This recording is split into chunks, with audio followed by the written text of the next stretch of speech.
It is another episode of Say It Loud, and it is your favorite GILF here, Karen L. In my hot seat today is Debbie Ward Erickson. Hi, Debbie. Thank you for being here. How are you? Hey, Karen L, I am absolutely awesome. Thank you for having me. I am so excited to have you here. I've been following you, I've been on your website tons of times. I think that there's so much you can share with the Say It Loud listeners. Why don't you tell everybody a little bit about yourself? Yeah, so I'm Davy Ward Erickson. I live in Canada. I was born in the United States. I am an American citizen, but I married a Canadian, and now I get to live here. I like it. It's cold but awesome. And my people are from Detroit. Oh, wow. I was born in Washington D.C. and my parents moved around a lot, but both of them were from Detroit, born and raised, and that's where I like to say that I'm from D Town. And I started my adult journey, interestingly, as a stripper in D Town.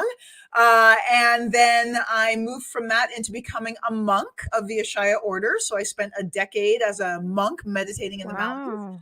And then I moved to Kauai, Hawaii, and encountered Tibetan Buddhist Tantra. And so that is how I got into the field that I'm in. It was part of my spiritual path, interestingly enough. Really? See, I Mhm. would have never guessed that. That's amazing. Mhm. So you didn't plan any of this? No, no, no, no. No, no. In fact, so I was a stripper, but it's not like I was sexually liberated. I was a stripper because I was a dancer, and I'm a Gen Xer.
Oh my God, you're here. Yes, let's hope for the best. Wait, what happened? All right, we're gonna go as fast as we can and hope for the best. This is life. This is real life. This is the shit that This is happens to me. technology. It's wild. Yeah. It's so crazy because before COVID, getting interviews were so hard and the reach you had was so difficult. And now it's like everybody's at your fingertips as long as technology is, works with you. Yeah. Um Yeah. so tell us how you got. I mean, I know how you said you started this, but you didn't plan for any of this?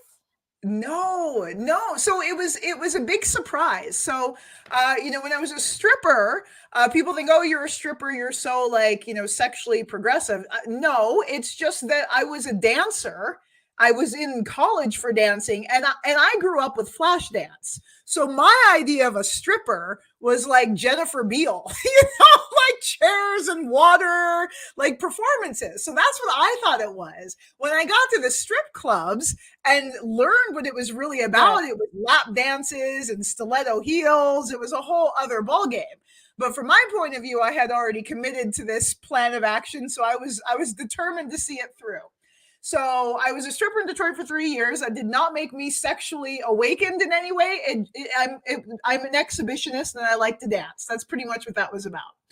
And then being a monk, it was really about connecting with my spirituality, and really it was a way of coping with the amount of trauma that I was suffering from. It was a way of coping with that trauma without using drugs and alcohol and all sorts of other things. And then, so becoming a tantrika and encountering tantra, sexual tantra, was a complete surprise. And it was not anything that I was looking for. I was looking for healing. I was looking for healing of my energy body and healing, like spiritual awakening, but I was not looking to address anything sexual at all. So when I first started learning tantra, I didn't know anything about my G spot. I didn't have orgasms. I was terrified of asking for what I wanted in bed. I mean, I was like so sexually like shut down, and I don't know what the word is. I was just shut down, and I liked sex, but I was not sexually empowered, and I very much did not understand the connection between sexual empowerment and personal empowerment. Right. Right. And that's a far way to go to figure that out. You know what I mean? Because a lot of people don't figure it out at all. Well, yeah, and the only reason I figured it out is because that was the journey that I went on, right? So it's not like I thought to myself, it wasn't a conceptual thing I was chasing. It was through the actual process of healing my childhood sexual abuse trauma and my childhood trauma in general through pleasure and orgasm. It was through that process that I had the lived experience of, oh my God, as I let go of these sexual hang-ups, so to speak, or these blocks, as we call them in our lingo, as I let go of these blocks and I become more free and more expressive and more connected to my body and to my pleasure, I become more powered in every area of my life. So it was something that I Wow. experienced through living it, not through thinking it. Wow. That's such a powerful statement to make, that being able to kind of understand our traumas and our awareness in all aspects of our life, Yeah. and I think a lot of people don't, they kind of isolate one and think that it has nothing to do with the other. And so how does someone begin a journey like this? Yeah, so probably not the same way that I did. There's a lot more and there's a lot more information available now than, again, this was 13 years. The field has changed tremendously. There's been an awakening of, sexual awareness. And even, if we look at the young people these days, it's like you have to be addressing the issues of pronouns and, gender orientation and sexual orientation. Like that's what our children essentially are teaching us and our grandchildren are teaching us. So there's a Right. lot of information available. So how do you get started in this? Well, I would say number one, just acknowledge that you want to learn and grow. And that's the thing, like for most of us in mainstream society, sex is filled with so much shame and so much guilt and so much taboo, and it's either Right. like porn or nothing. Like Or there's not a vanilla. middle Yeah. thing. Yeah, it's like porn or nothing. Yeah. Those are your choices. Right. And so, but the reality is that, humans, as human beings, we're naturally curious, and we're inherently sexual. And so I really encourage Right. people to engage or embark upon this journey of sexual awakening with a spirit of curiosity, not as like this heavy duty, like this, oh, it's got to be hard, and I've got to chip through all this lifetime of trauma.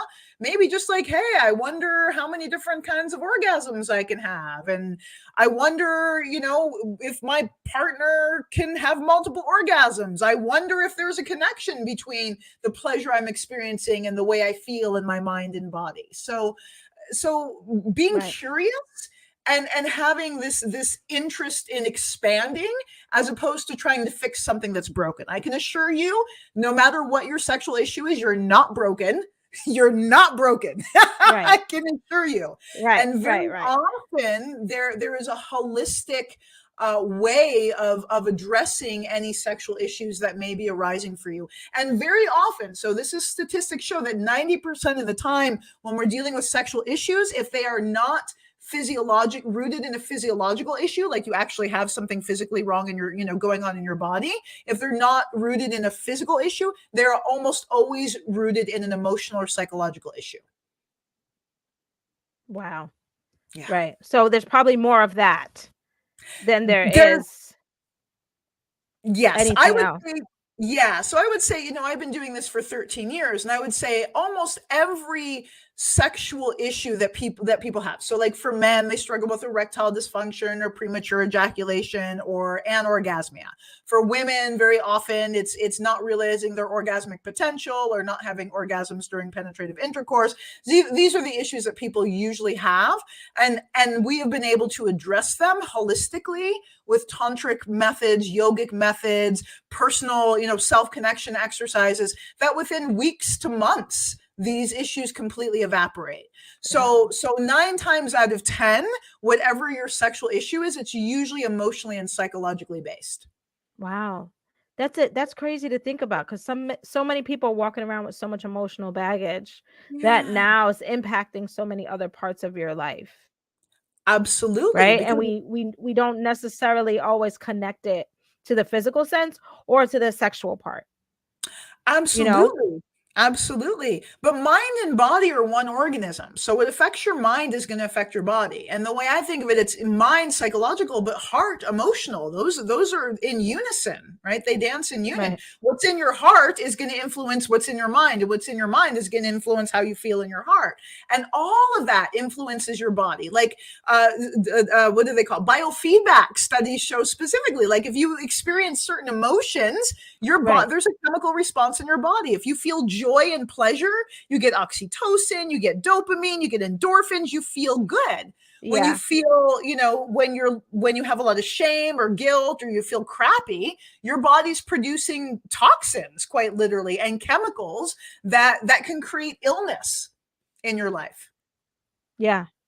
So how do people say, "Okay, I'm aware. I am going to embark on this journey. I'm open to learn. What do I do next?" Ooh, yeah, that's a great question. Well, I'm on this radio show, so you can go ahead and buy my book. Take Your Soul Song, A Woman's Yes. Guide to Self-Empowerment Through the Art of Self-Pleasure. And that's like a little primer for you. It's a wonderful way to dip your toe in and start to understand the concept of using pleasure as medicine, and not just sexual pleasure, but every type of pleasure: sensual pleasure, emotional pleasure, psychological pleasure, spiritual pleasure, as a way of healing and experiencing more peace and joy in every area of life. So that would be my recommendation. Of And course. if you, of course, and if you don't resonate with that book specifically, I will guide you to our website, authentictantra.com, because we have a whole list of books that we recommend based on what we study and what we have been studying for the last 13 years, not just myself, but my colleagues as well. So that's a really great place to start. There's a number of really excellent authors So I would say getting some reading material is probably the best place to start, and just kind of dip your toe in, start learning more about the concepts around sexuality, healing, pleasure, awakening. And then from there will be resources. It's kind of like following a trail of, I don't want to say breadcrumbs, but following a trail of jewels. Right. Of A trail of gems. jewels. Yeah.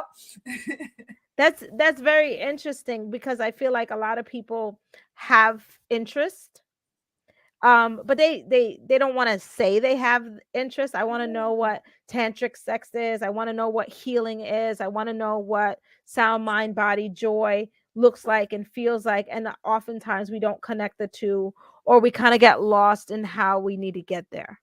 Yes. Yeah, exactly. And again, that's because human beings are holistic. Like, this is not pie in the sky stuff. This is factual. Like, Western science demonstrates what we think, what we feel has an impact on our physiology. Period. Like, it's a fact. So we're not these separate containers. We are whole beings. And part of what it is to be human is to be sexual, is to be sensual, is to be emotional, is to be spiritual. And the Western society that we live in is very compartmentalized. It's very Right. fragmented. And I think that, that's why as a society, there's such a large degree of mental health issues, because we're Right. not meant to live all fragmented and separated. We're meant to live as holistic beings. Yeah, I definitely agree with that. So let's get into what is tantric. Yeah. So Tantra is a spiritual science that originated in India several thousand years ago. And most people think that Tantra is specifically an Indian practice. But actually, there's a multitude of different styles and lineages of Tantra. So, for example, I'm trained in a specific lineage of Tantric Buddhism, or Tibetan Tantric Buddhist Tantra. And some of the research that I've been doing recently, the reality is that Tantra actually originated from people in various places in Africa. So there's Ah, archaeological, linguistic, and genetic evidence that confirms that the roots of Tantra, which began in northern India, actually were born out of traditions and ritual and people and practices that originated in Ethiopia, Nubia, and Sudan, and other places as well. So the roots of wow. Tantra can, just like the roots of humanity, can be traced back to Africa. And originally, it Wow. was a tradition that worshipped women, worshipped Black women specifically. Yeah. I love it. I'm here for it. Yeah, I'm here that's for it. actually the roots of Tantra. And then this was, 10,000 years ago. So a lot has evolved since then. And as I said, today in modern times, we've got, Tibetan Buddhist Tantra. There's various schools and traditions of Indian Tantra. There's Hindu Tantra. There's Shivite Tantra. There's all sorts of orientations to Tantra. In the West, what most people are referring to in terms when they say Tantra or Tantric, they're thinking of Western Neo Tantra. And Western Neo Tantra is kind of a bastardized version of Tantra in some cases. There's some very Mhm. good Western Neo Tantra, but a lot of it is methods and schools of thought have been appropriated from these very ancient traditions. Oh, excellent. So it's kind of like grown into something different from its Yes, origination, but it's been a absolutely. snowball. Yeah, it's been a snowball. It's been a snowball. And I will say, it's also very appropriate. It's all very tantric that it's grown and evolved, because part of tantra, like the core of tantric teachings, they will adapt to meet the needs of the student and the practitioner, and they will adapt to meet the needs of the time that we're living in. So what Right. was happening 5,000 years ago in tantra is not necessarily going to apply to what's happening in 2022 in terms of tantra and what we need as practitioners here in the West. So how would you explain it to someone who's never heard of it before? Yeah. So what I usually say is it's a spiritual science. I like to Mhm. pay homage to where it came from. That was developed in India several thousand years ago. And depending on your level, of practice, like what you want to do with it, it can be as simple as meditating and cultivating more mindfulness in and out of the bedroom. It can be as simple as doing movement practices to release stuck energy and to build strength and tone and body and strength and tone in your body. It can be about connecting to yourself and to your partner to enhance intimacy with your relationship and with all of your relationships, because it's not just limited to you and your partner. Right. We are enriched and flourish when we have healthy community around us. And it's about cultivating mindful pleasure. So it's like, I call it the antidote to porn culture, is what tantra is. And I want to say that, like, from my orientation, porn can be a wonderful tool when it's used mindfully, but it can also be very destructive if we're using it without caution and without presence. And Right. so tantra gives us methods, tantra yoga gives us methods to work with our sexual pleasure and work with our sexual energy in a way that's really constructive and really supportive and really expansive. Wow. Wow, that's amazing. Now, Yeah. let's talk about this exchange of energy, Yeah.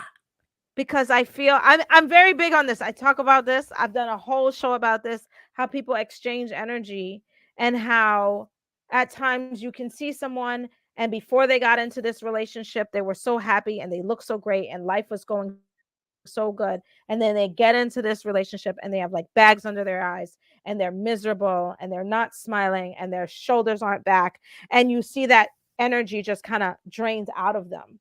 Yeah. And I don't know if I'm the only person that thinks that way, but I'm like, I think that sex is an exchange of energy, and we just can't be out here exchanging energy with everybody. Yeah, well, we're always exchanging energy. Right. That's what we are as human beings. So we're constantly transmitting and we're constantly receiving. And you know, it's interesting because I was just reading an article by Resma Menikin, who wrote my grandmother's hands, and he was writing about exactly that, how human beings were constantly transmitting and we're constantly receiving energy. Right? We are energetic beings. That's basically like all that's going on is energy. That's expressed Right. in matter. Right? So in terms of exchanging energy via sex, absolutely, that's kind of the whole point. That's what we're doing when we're making Yeah. love.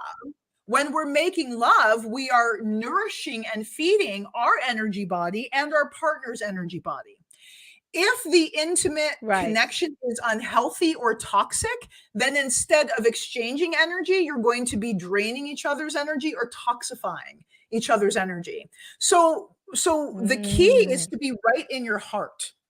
I mean, really, that's the key, to be rooted in honesty and integrity and love. And that doesn't mean you have to be in love and get married, but love meaning respect for the other person's humanity, respect for yourself and the other person, consideration, kindness, compassion, and caring. That all translates as love to the body, mind, and spirit. So ensuring that your sex and the sex between you two is rooted in mutual respect, appreciation, and value is going to prevent toxic shit from happening. wow. Wow. That's very powerful. That's very Yeah. powerful because there's people walking around saying, I love this person and I love that person, but you're not healthy for each other. Yeah. Because it's easy to say the words but not actually feel that in your heart, or exchange that necessary energy. Sometimes what we say and what we feel and what we're giving out are not the same thing. Exactly. That's very, very true. And something that really gets in the way for partners when they do love each other is their unprocessed trauma. So everybody living in the United States is suffering from some type of trauma. I just across We the are board. right now, yes. We are, yes, and particularly for people of color, we have a lineage of trauma that we carry Right. literally in our cells, in our DNA. And so a lot of that, any unprocessed or unrecognized trauma is going to appear in your relationships. And so the most common type of trauma that arises in relationships is attachment trauma, bonding trauma from when we were children and we didn't have our needs for love met sufficiently from our caregivers. And that is Right. going to play out in your most intimate relationships, absolutely, for sure. Wow. Wow, it's like a whole therapy session. It is. There's somebody listening right now going, "Oh my god. Oh my god. I don't now it all makes sense." Or Yeah. there's somebody listening going, "I know somebody just like that." So there's Yeah. that's okay, because there's probably more people who have that need than don't. Right? But we just don't know how to express that. So let's talk a little bit about trauma, because we know that Yeah. there's women that deal with trauma, that everything from how we're raised and what the media tells us about sex and sexuality and sensuality, and pleasure and our bodies, and childbearing, right? Mhm. Because our demographic here is 35 to 44. But then Mhm. also there's men, and a lot of times we don't talk about men and the fact that they deal with trauma, and Absolutely. how these two people now meet each other and try to have a healthy relationship, try to have a healthy sexual bond, with all of this baggage. So Yeah. what do we do? How do we get there? Yeah, well, number one, it's first recognizing that most of the pain that you're experiencing in your relationship and your sexuality is rooted in trauma. So as I for me, that was like a sigh of relief to know that it's not me.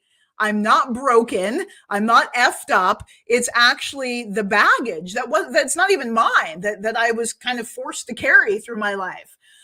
So just recognizing that you are not your issues, right? That your issues are a manifestation of stuff that has been unresolved, but with support, Yeah. you can heal it. With support, you can be free of it. There's something called post-traumatic growth. And that's for, people like me who've experienced tremendous trauma, and we've moved through it. We've healed it, we've resolved it. And so now we're in this state of growth and expansion. That's possible for every human being on this planet.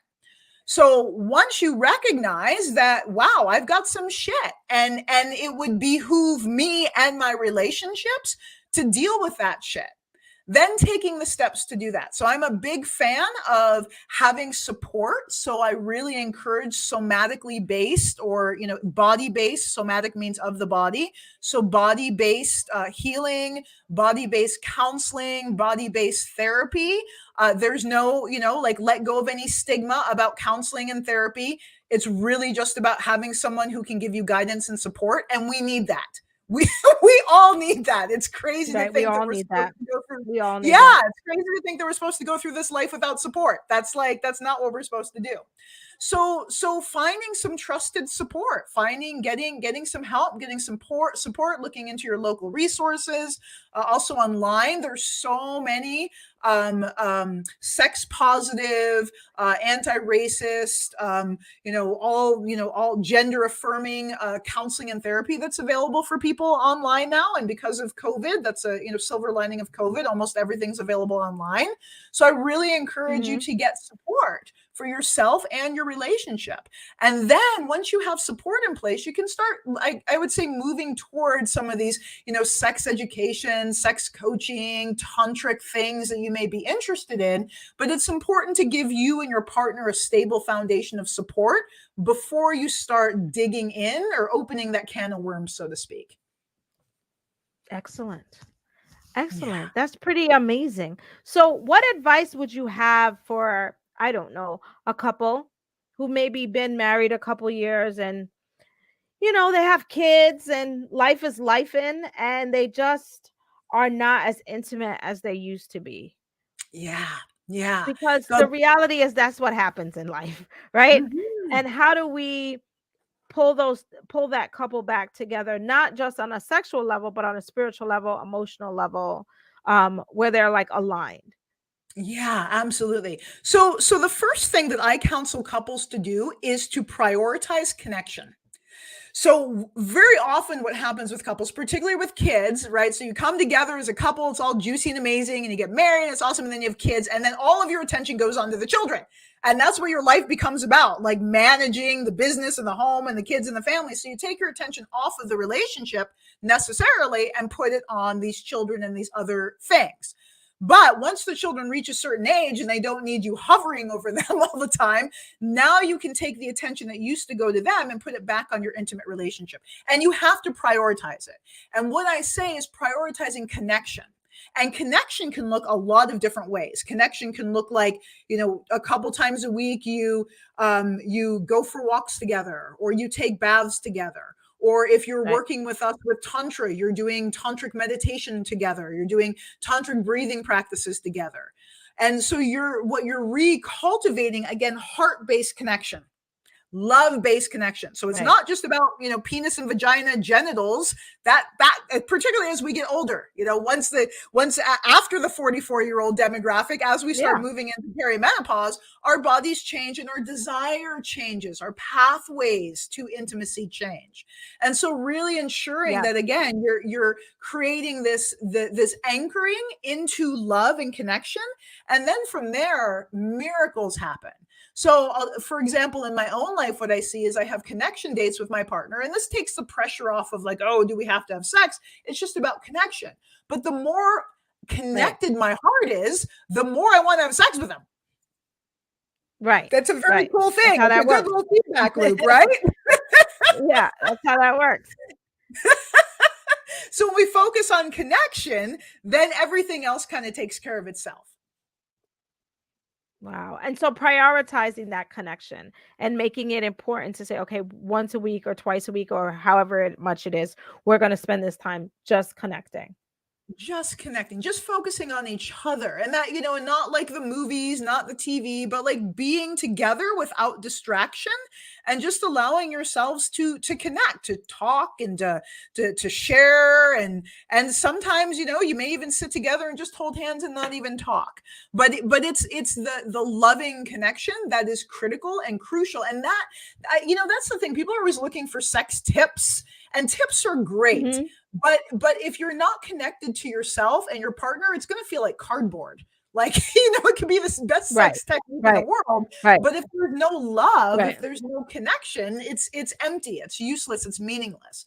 And so the Yeah. best sex tip that I can ever give anyone is connect with yourself, connect with your partner. And if you don't know what connection means, that's the perfect signpost right there to get some counseling and get some support so that you understand what it feels like for you to be connected to yourself. I love that. I love that. Oh my God. I'm so happy. There's this big smile on my face because I thought I was crazy. All this time, I really thought I was crazy because this is how I felt. I Yeah. was like, I gotta feel connected, Yeah. and people need to be connected. And couples, I think that have children, yes, prioritize, but you need to feel connected and prioritize being connected with your partner. If you're connected emotionally and spiritually in some way, and it doesn't have to be like, let's get married and make 20 babies, but just let's be connected, you're going to have better sex. You're going to have better intimacy. You're going to have better conversation. You're going to be a happier person when you're with that person if you're connecting on all of those levels. And I think there's not enough conversation about that. Like you said, people always ask, well, what are the best sex tips? And they don't really take the time to understand that better sex comes from having better relationships. 100%. And And this that is like, includes with yourself. absolutely. I mean, this is why we connected. We're absolutely same page on that. That connection is the root and the core. And I love how you wove in the spirituality too, because what I see is like in terms of connection and dating partners, like a critical component that a lot of people leave out is that spiritual connection, and that's a core component of tantra. So tantra, Yeah. when we are tantric partners, we're connecting emotionally, we're connecting psychologically, we're connecting physically and sexually, but also spiritually. And where I Spiritual is see big for people, me.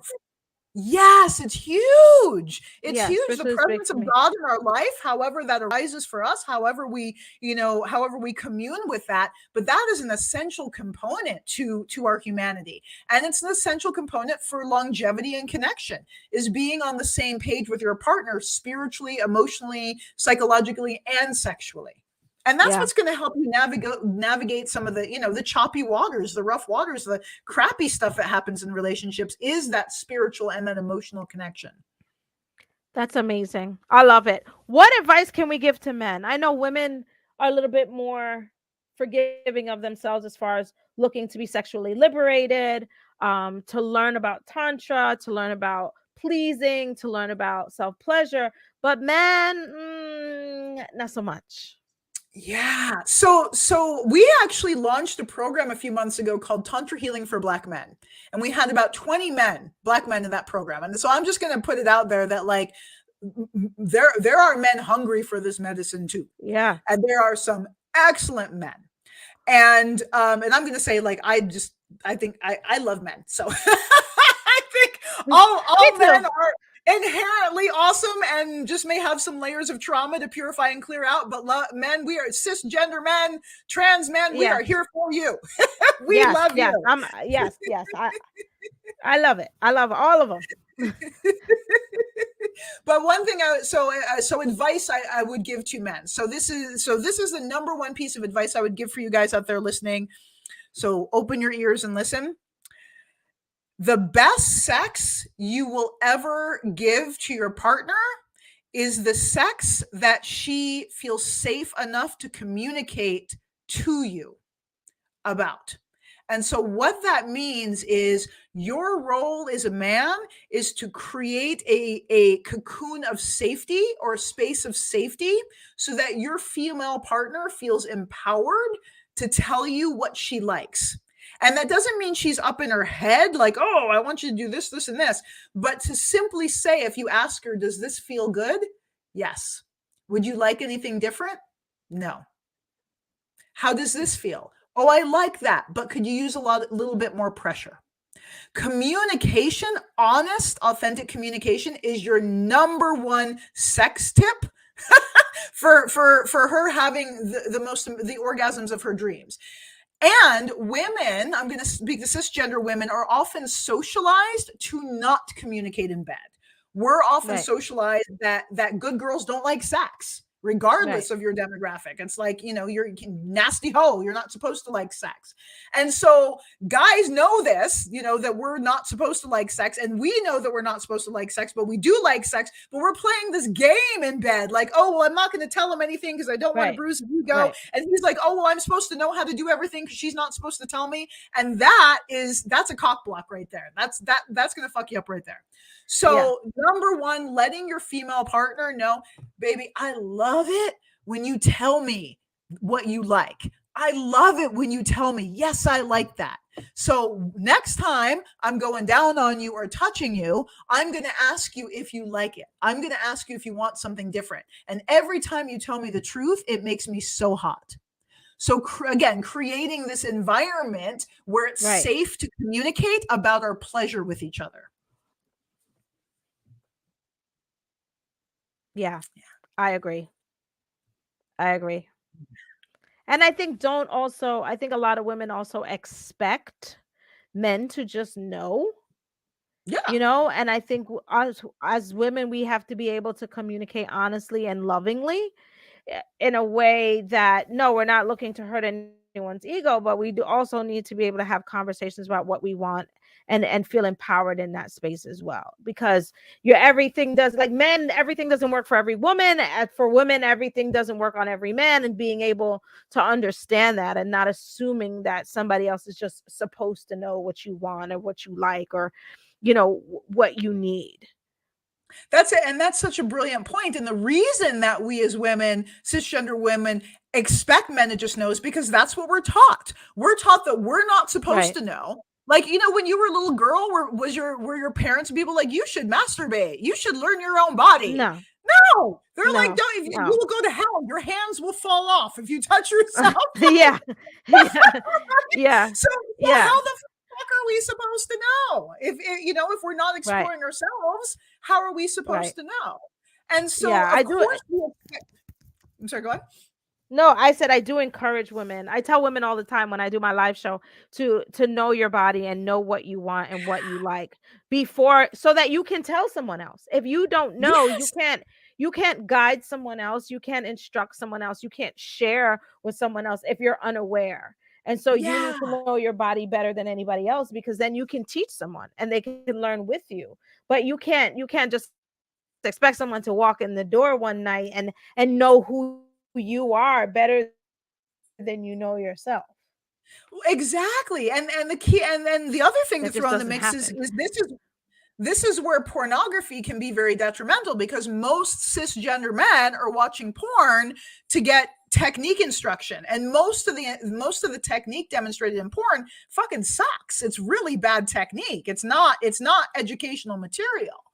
And so if your partner is getting his Right. instruction from porn, you're not going to be happy. It's way better for your partner to get his instruction from you, or her instruction from you. Make sure that you are letting your partner know what feels good to you. And you don't even have to know in your, it doesn't even have to be intellectual. Like for me, the idea when I first started Tantra, like the idea of saying, well, I want this and I want that was overwhelming because I didn't even freaking know. I was more like a learn as you go. Like, Right, right. well, I let's think just we all are. try this. And that feels good. And let's try this. And woo, that feels really good. Right. So if you know what you like, it's wonderful to communicate that. But if you don't know what you like, that's okay too. You guys can discover it together. You just have to use your words. You just Right. have to say, let your partner know, wow, that feels really good. Or, ooh, I don't like that. Yeah, this is amazing. I'm so glad that you stopped by, Devi. I appreciate your energy so much. I've Yay! already downloaded the book so that I can read it. I think everybody should go out and get the book and have it on their nightstand.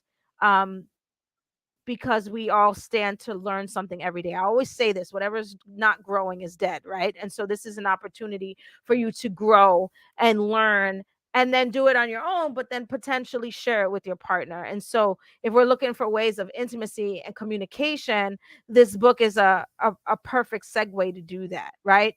Read it Yes, together, and then kind of enjoy it together and then grow together. So that would be my advice for the couples that are listening, or people that are single that hope to one day be in a relationship, or the relationships that they're in. It's still worth it to have a read so that you learn more about yourself and then you can better share that with somebody else.